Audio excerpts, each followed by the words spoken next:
5 years ago, Thanos erased half of the population of the universe. But the people of this planet brought everyone back with a snap of a finger. The sudden return of the population provided the necessary energy for the emergence to begin.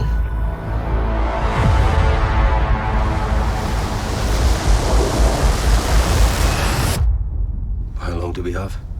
7 days.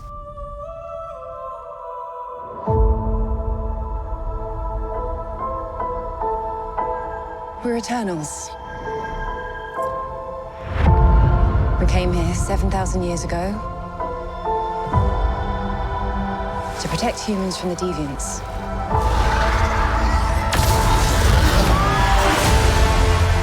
Why didn't you guys help fight Thanos? Or any war, or all the other terrible things throughout history? We were instructed not to interfere in any human conflicts unless deviants are involved. By who?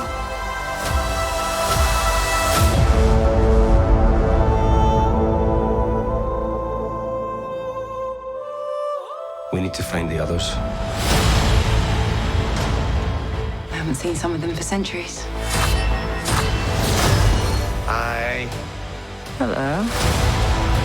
This is what the end of the world looks like. At least we have front row seats. You know what's never saved the planet? Your sarcasm.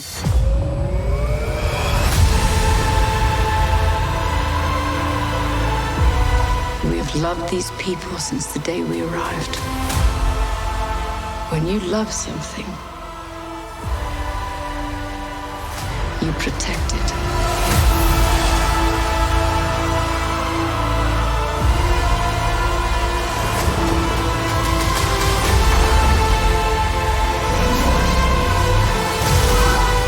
You can't protect.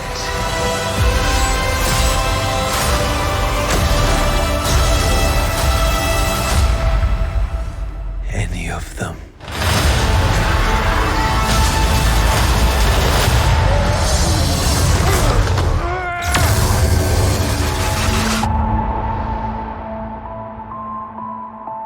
I bet you've built the perfect safe house. I mean, what's this even made of? Vibranium?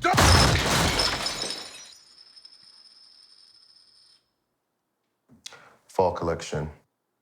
IKEA.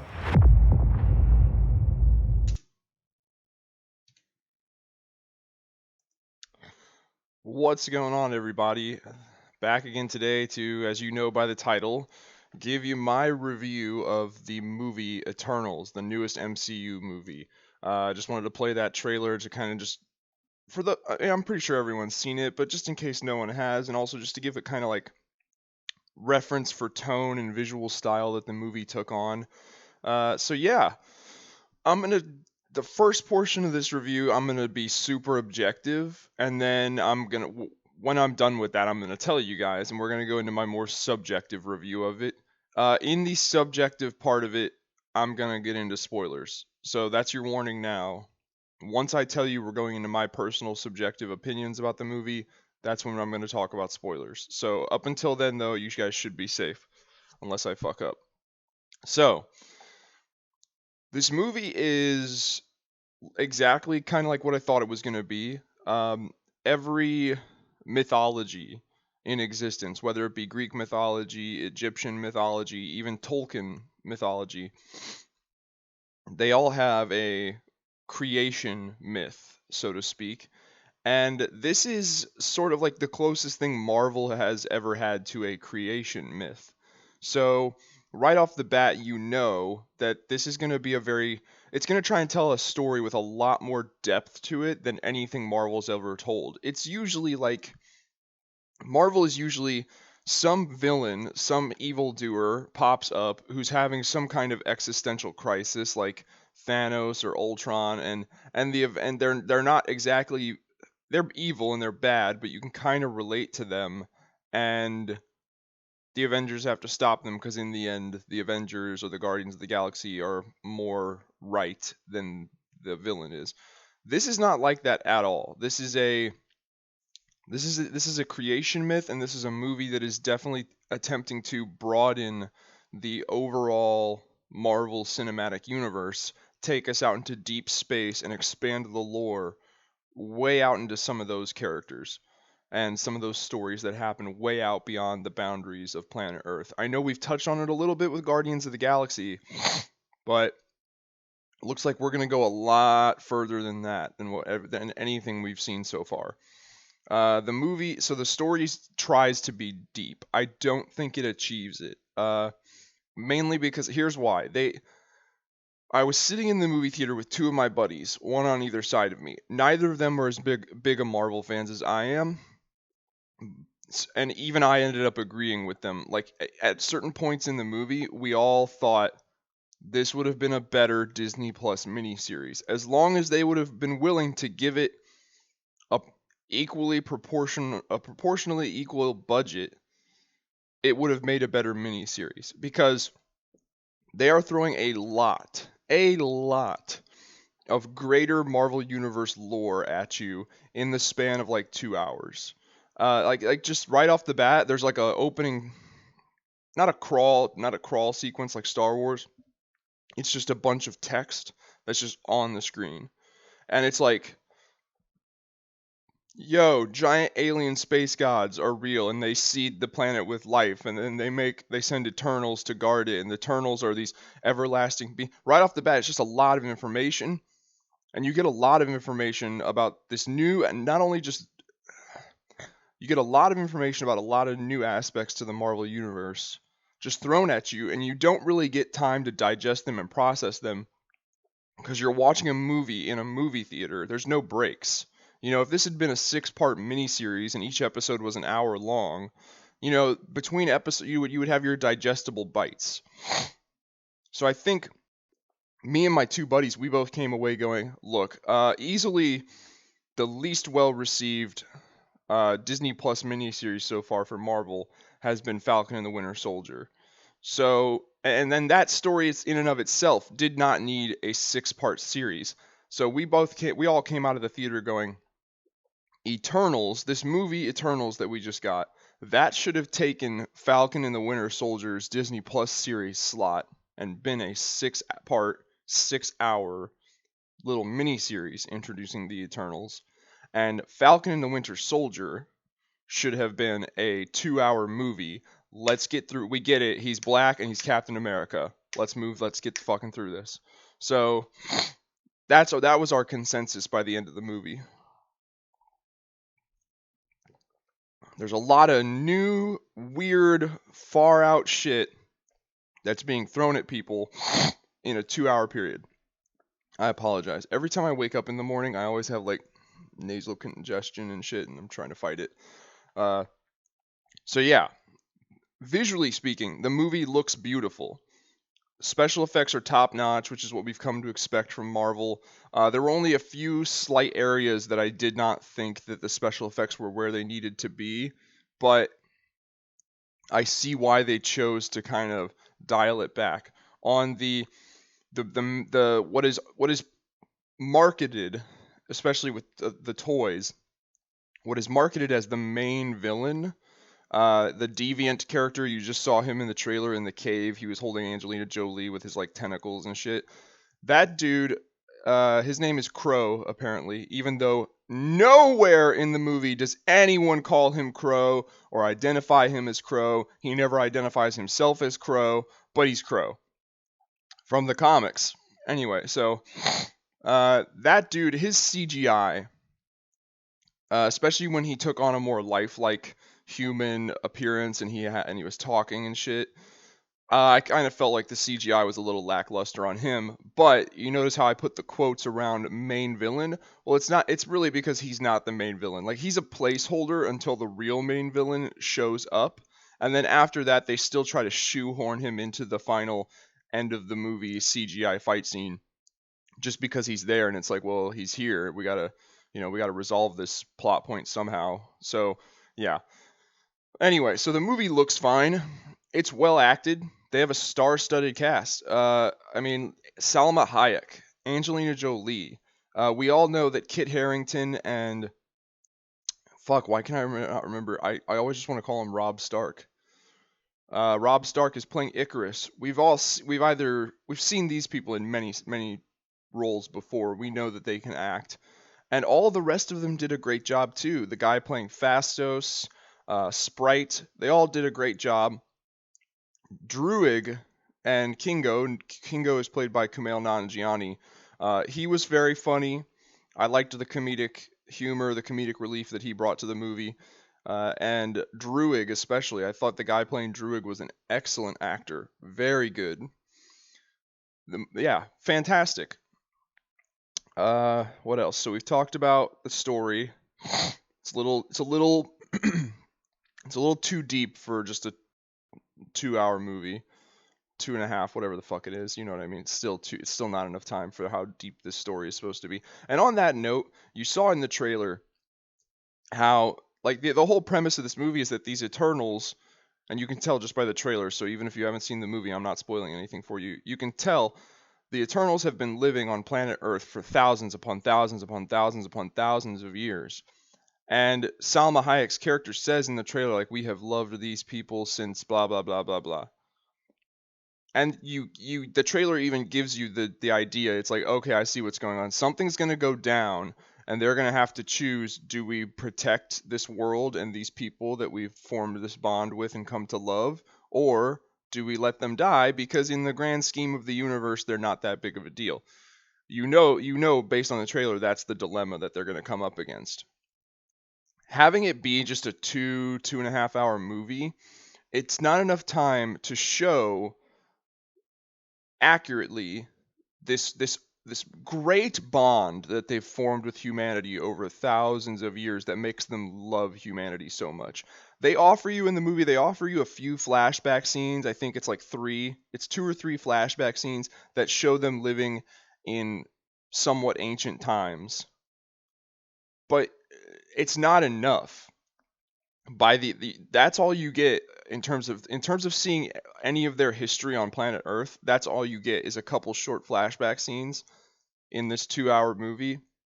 And then at the end, they're all like, we love Earth, we have to save it. And it's kind of like, I fucking guess, I guess you love Earth. I mean, you're telling me, you're not showing me. That's the problem with this aspect of the story, is they're all like, we love Earth and we love humanity because we've been here for so long, how could we not? And I'm just in the theater going, I hear what you're telling me, however, you're not showing me that. You have not showed me that due to you being on Earth for so long, you formed this incredibly loving bond with these people in this planet. You haven't showed me that, you're just telling me that. So that I thought was a problem, which could have been corrected if it had been a 6-part miniseries. They could have had they would have much more time to show their history on planet Earth. And that way, when you get to the end and they're all like, we love these people, we love this planet, we have to save it, you're right there with them like, I know you do. I've seen what you've gone through throughout history with these people. I've seen how much you love these people and love this planet. So I feel that with you. They didn't really, a 2-hour movie wasn't really enough to show 10,000 years of time spent on this planet. What else? You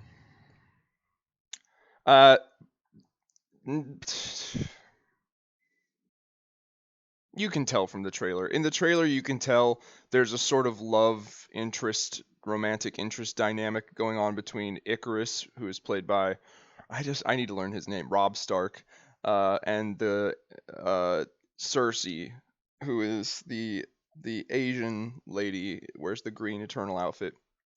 You can tell from the trailer that there is a sort of like love interest, romantic interest going on between the two of them. And they try to market that to you in the movie as like, oh, this is they're star-crossed lovers who they've loved each other over eons. And it's like, okay, but once again, you show them arrive on planet Earth, then you jump like 5,000 years later, and they just then hook up. So in 5,000 years, they didn't get together. It took them 5,000 years to realize they loved each other. Then they hook up, and then immediately you jump away. And it's like, oh, and then they were together. It's more telling us and not showing us. So there's a part at the end of the movie where you're supposed to be really understanding this like love that these two characters have for one another and that they've shared for one another over thousands upon thousands of years. But once again, you've only been told about it, you haven't been shown enough of it, so you don't really give a shit. You deep down, you just don't. What else is there I can talk about objectively? I like the way they showed off their powers. Yeah. All right, so that's about it. So that's the objective review. We're going to get into the subjective stuff right now, and it's going to contain heavy spoilers. So if you don't want the spoilers, turn the video off right now. Thank you for watching this far. Go watch the movie, come back, and check this out. So, subjective review. To prepare for this movie, I wanted to read some source material. So I read Jack Kirby's original Eternals run. I read Neil Gaiman's 2006 revitalization of the Eternals, and then I also bought this. I had no idea what it was. It just looked and sounded cool. Eternals to defy the apocalypse. It looks like the Eternals were going to fight Apocalypse. That sounded dope. So I read all this source material. I've read a little bit more online, and I can tell you right now, the reason that me as a Marvel fan. The reason I, as a Marvel fan, do not like this movie as much as I could, it could have been a A+ home run for me, and it's not. It's like a C-. And the reason for that is because this is one of those instances, they don't do this a whole lot, but they deviated from the source material in a bad way. A bad way. Let me explain how. So the Eternals in the comic books, they're not robots. They're not these highly sophisticated robot androids. They are living, breathing creatures. They eat food. They take shits. They're living, breathing creatures. The Celestials did not build them in a factory on another planet. The Celestials came to Earth. They took cavemen, whatever the fucking scientific name is for cavemen, Homo erectus or whatever the fuck it is. They took cavemen and they tweaked the cavemen's. They took 200 cavemen and they tweaked their DNA. It might have been 300. They tweaked their DNA and genetics and they created 3 races from the cavemen, from Homo erectus. The Celestials created the Deviants, the humans, and the Eternals. They're all like cousins to one another, but they're not fucking androids. The Deviants are also not just these brainless, savage, feral monsters. The Deviants are all sentient creatures. Their genetic structure is unstable. They all look, each one of them looks vastly different from each other. Let's see if I can get some images real quick, actually.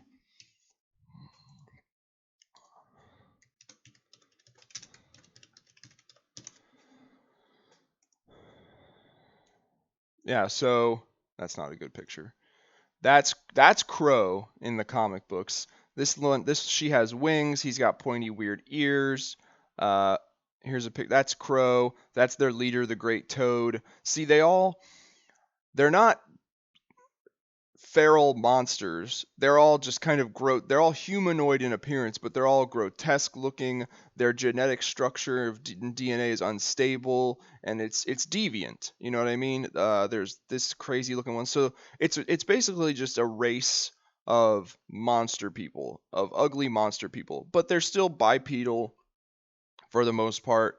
They have, a torso, hips, legs, arms, a head, eyes, a mouth, a nose. They still speak and talk. So they're not just these feral monster creatures. That's not what the Deviants are supposed to be. And the Eternals are not supposed to be robots. All right? So that bothered me. What else? That was a weird aspect of the story to throw in there that I feel like threw a lot of people off. I feel like people would have embraced the whole, they came to Earth and tampered with cavemen and created humans plus 2 offshoots, the Eternals and the Deviants. I feel like your average moviegoer who's not the biggest Marvel Comics fan, they would have been more accepting to that than it just turns out they're like, oh, they're not even people, they're just these crazy, highly advanced technological robot androids. What the fuck? And then the Deviants are these monsters, but they can suck the power out of them and evolve into bipedal, walking, talking creatures. It just got way too out of hand. They deviated from the source material way too much. On top of that, they took these characters and they fucked them to hell. Let me explain. In the comics, Druig is an evil motherfucker. He is evil as fuck. Let me explain. Druig, he has mind control. That's true. Druig is not like, in the movie they portrayed him as like, he wants peace for humanity more than anything in the world, and he could give it to them if he was just allowed to use his mind control. In the comics, Druig does not want peace. He wants peace among humanity, but that's more of a side effect of what he really wants. Druig wants to rule planet Earth as like it's God, because he kind of feels that way. He looks at both humans and deviants, and he's like, we're Eternals, we're superior to both of them. Fuck these people. Like we should not be hiding. We should be making our existence known to the human population, and we should be taking the fuck over. If an extraterrestrial or cosmic threat comes to threaten Earth, Druig will stand right there with his fellow Eternals and help protect Earth. Not because he's all like, I'm a good guy. It's because he's like, oh, evil cosmic entity coming to Earth. You want to take this shit over? Bullshit. That's my fucking job. And he's like, I'm going to kill you. I'm going to kill you, and then I'm going to get back to trying to dominate the planet Earth. Druig does not get along with his fellow Eternals, and it's not because he thinks that they're just like soft. Well, he does think they're soft and weak. It's because he genuinely does not like them. And they cannot die in the comics. They are, in fact, eternal. Even if their body gets shredded down to an atomic level, they have a machine in their city of Olympia, which is like hidden in Antarctica. This machine has their genetic template and memories down. They kind of did a weird adapted version of this in the movie. The whole thing about the Celestials like storing their memories, that's kind of true, but it's not the Celestials that do it. The Eternals do it for themselves. They are in complete control of it. They have this machine in their hidden city, Olympia, in Antarctica, and if their body gets just shredded down to atoms, this machine will reassemble a new body, like a clone body of them, exactly the way it was before they died, and it will also almost like re-download their memories and their consciousness back into this new body.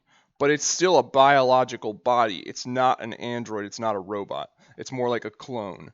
So in that, they are eternal, and then on top of that, they are very, very hard to kill. To even disintegrate their body down to an atomic level is damn near impossible. So they are very hard to kill. But Druig would kill his fellow brothers and sisters if it was much easier. He would, because they get in his way of ruling Earth a lot. Also, it's worth noting that this story specifically by Neil Gaiman, everyone out there who did not like the Eternals movie, I highly recommend you give this story a read and tell me what you think. Because my opinion walking out of that theater is, if they would have pretty much just adapted this story like to a T, we would have been good for that movie. This story starts off with all of the Eternals have had their memories wiped. They don't know that they're Eternals. They've had their memories wiped, and they're all living across planet Earth as they think they're humans. And it turns out that one of their Eternal brethren betrayed them and wiped their memories and created this illusion right there. That should tell you who it is. It's Sprite. Sprite, who is a boy in the comics, not a girl, but it doesn't matter. Sprite was tired of being a child forever, so he wanted to be human, so he used the power of a sleeping celestial sleeping inside the Earth. Not a newborn celestial, like in the movie. In the movie, it's like the Earth is an egg, and a new celestial is going to hatch out of it. In this comic, the Celestials imprisoned one of their brothers in the Earth because he was going to side against them in some kind of dispute. So they put him to sleep and imprisoned him inside the Earth. Sprite and the Deviants found him, and Sprite used this Celestial's power to amplify his power of illusion, to where it's not just illusion, like he was actually able to change shit. He changed the Eternals, he wiped their memories, He put them across planet Earth with and put other memories in their head. Like Makari is a doctor. Cersei is this like ditzy girl who wants to be a party planner in New York.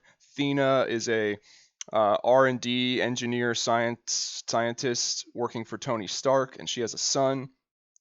Zurus, which is like their Zeus, their overall god guy that they answer to. He's a homeless bum on the streets of New York. The only one that seems to have their memories intact, and we don't really find out how right away, is Icarus.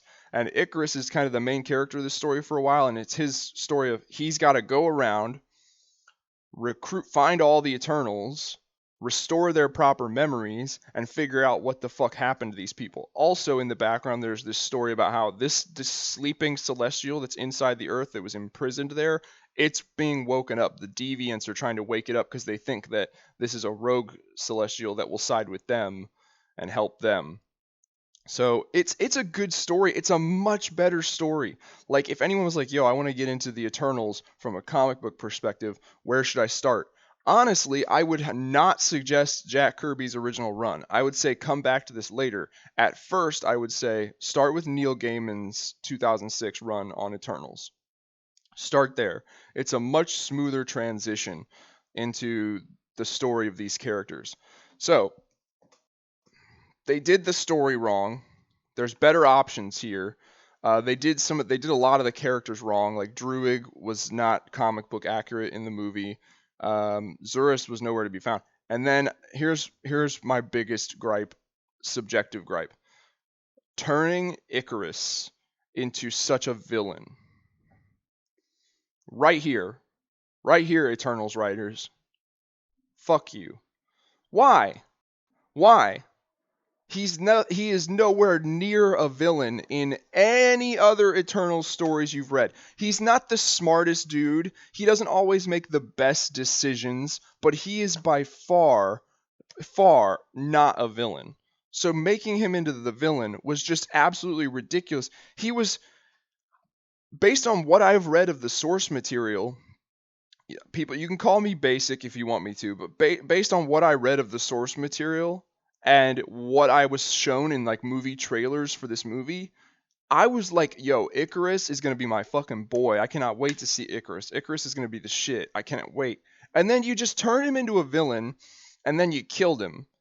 Like I said, spoiler alert. You turned him into a villain, and then you did a little, like, at the very end, he kind of, like, regrets what he's done, so he helps them out, and then, because he can't live with his guilt or his shame, he flies himself into the sun. Now, remember what I said, these things are, like, really hard to kill, the Eternals, but maybe flying into the sun would do it. It doesn't really, so I don't know. Maybe he'll come back, they'll build a new Icarus body with new Icarus memories. Maybe he'll come back, maybe he won't. But for the purposes of this movie, making him the villain was a bad call. It was, especially when, if you wanted to go the whole route of like, one of the Eternals or maybe one or two of the Eternals is betraying the rest of their brothers and sisters, that is a viable story option. You should have just picked the right Eternals to do that with based on the source material. And the right Eternals to do that with would have been Druig and Sprite. You did Icarus and Sprite for a little bit. And even then, Sprite wasn't like fully turned evil. She wasn't malicious. She was just following Icarus because she loved Icarus deep down. No, like in this story that I told you about, Sprite, what Sprite does to them by wiping their memories and putting them on Earth and making them think that they're humans, Sprite does that maliciously. Like, she's kind of angry and pissed off at her brother and sister Eternals. Or he is in this, it's a boy. So, yeah, having Icarus be the villain was some dumb bullshit.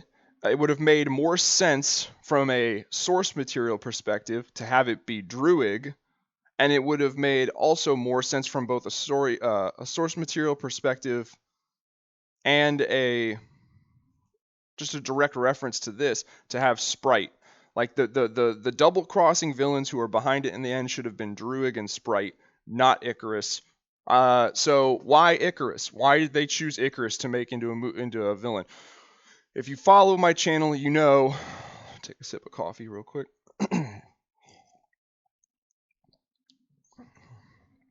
If you follow my channel, you know I am not afraid to say what I really think and feel. And I've said this to several other people who have already seen the movie, and they've said, like, yeah, I kind of felt that way too. It's just, it's not considered proper in this day and age to say stuff like that. I don't give a shit, so I'm going to tell you all what I really think.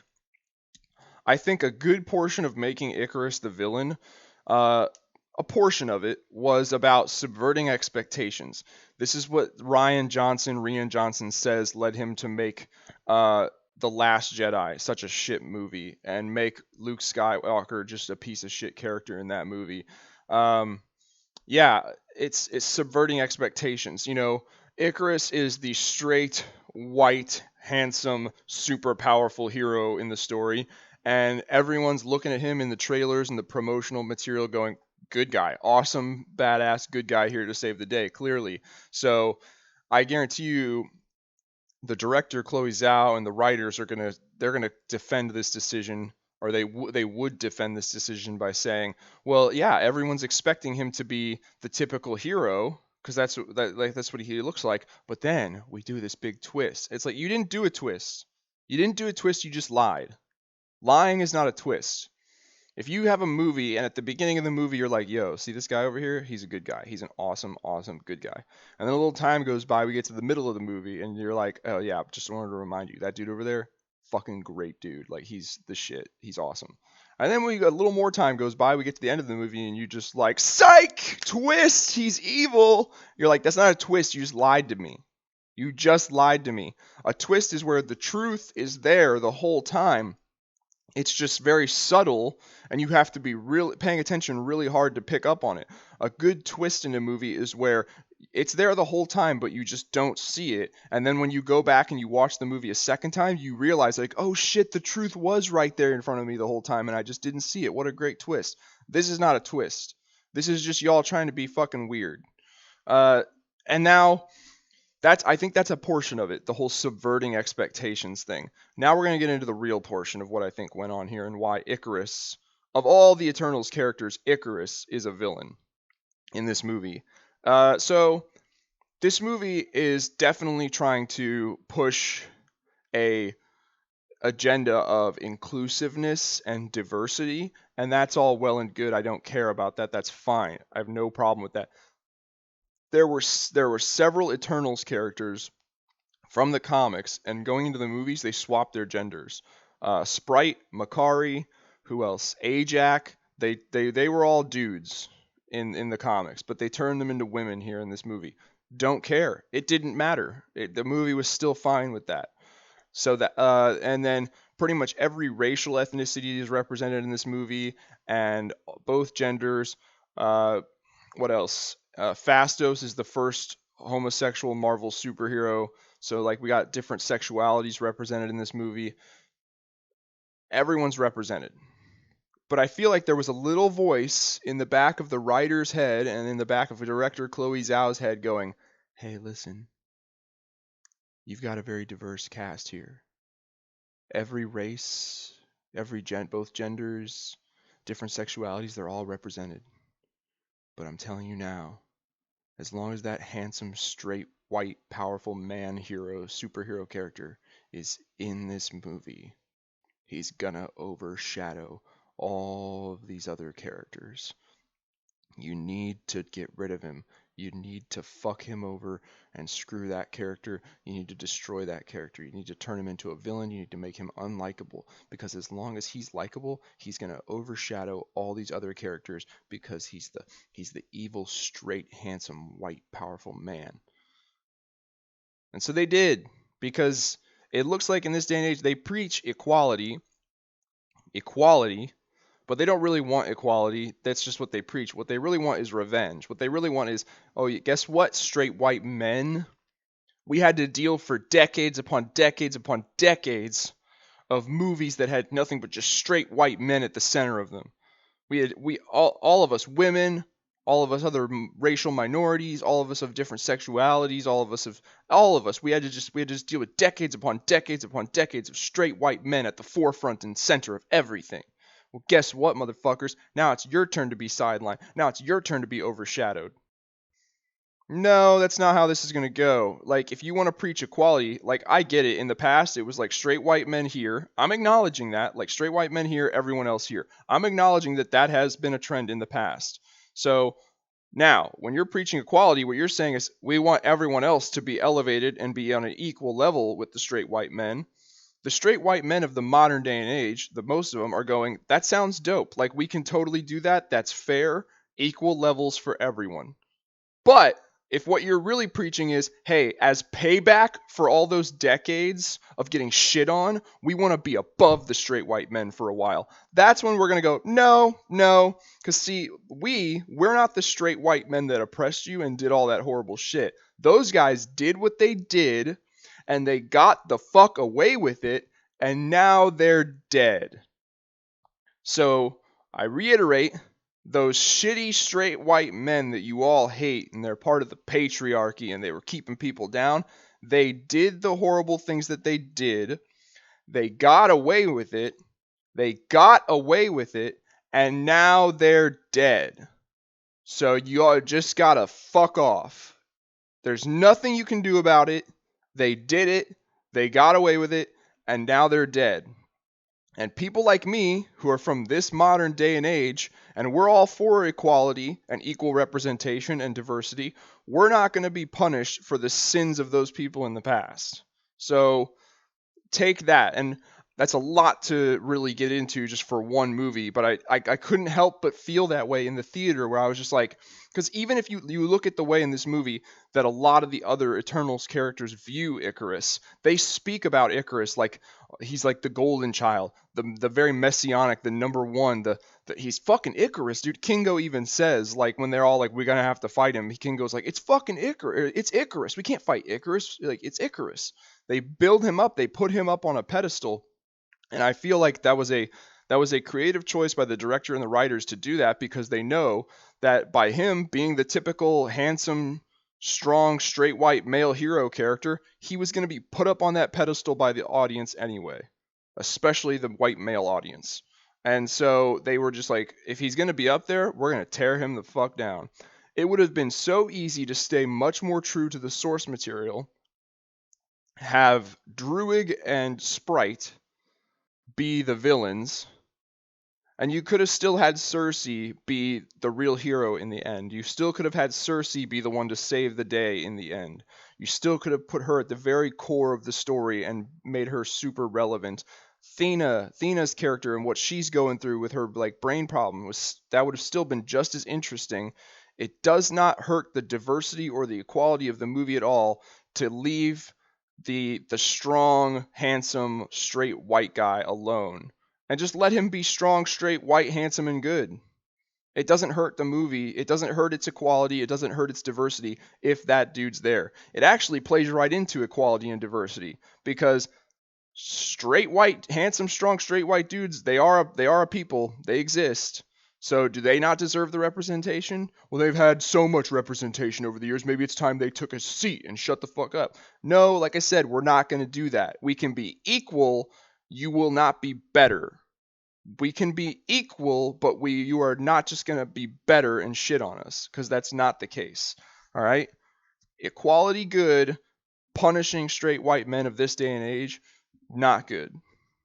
So that's my little rant on that. I was super, super upset that they turned Icarus into a villain and then just killed him. It does not fit his character at all, and it just reeked of political correct, down with the straight white male patriarchy bullshit, and it also reeked of the subverting expectations. As long as people didn't see it coming and they didn't expect it, then it's good, and that's a load of bullshit as well. So that is my both objective and subjective take on the Eternals movie. That is my dissection as to why I think this movie's not doing as well as it could have. Just to kind of recap, way too much information, too much lore, too much new shit, new characters, new lore, new spatial boundaries in the Marvel Universe. Just way too much new shit thrown into a 2-hour movie, 2.5-hour movie maybe. Needed to be a 6-part miniseries where each episode is an hour long. 6 hours, you could have done this show. You could have done this story a lot more justice. So there's that, and then sticking to the source material in both how the characters are and their personalities, sticking to the source material in terms of how the characters' personalities actually are, and then the plot would have been better. Like, you could have just easily, rather than do this whole, there's a celestial that's going to be born from the earth, you could have easily just done this exact comic book. You could have just taken this fucking comic right here and just done a direct live action adaptation, and it would have worked just fucking fine. But you had to go, we got to be different because that's what a true artist does. Well, guess what? Now your movie has a low approval rating, and it's really polarized, and people are really divided over it, and it's not getting a whole bunch of praise and love and attention that it deserves. It could have been better. You chose to make a very different, unique movie, and because of that, it's not performing as well as it could. So that's the sacrifice you chose to make. I don't know. So that's my take on Eternals. Let me know what you guys think below. I really want to see some comments on this. Do you agree with anything that I've said? Do you think it would have been better as a Disney Plus miniseries? Do you think that who else is really pissed off at the way that these characters were changed from the source material? Who is mad that they're these weird robot androids? Who is upset that Icarus is a villain? Who is upset that Druig and arguably Sprite are not the way that they're supposed to be? Who's upset about this source material changes? And who's not? Let me know what you guys think. Leave some comments below, get a discussion started. If you liked this video, please hit the like button. That really helps out the channel. Speaking of helping the channel, please go check out some of the other videos. Maybe subscribe if you like. And other than that, I will see you guys next time.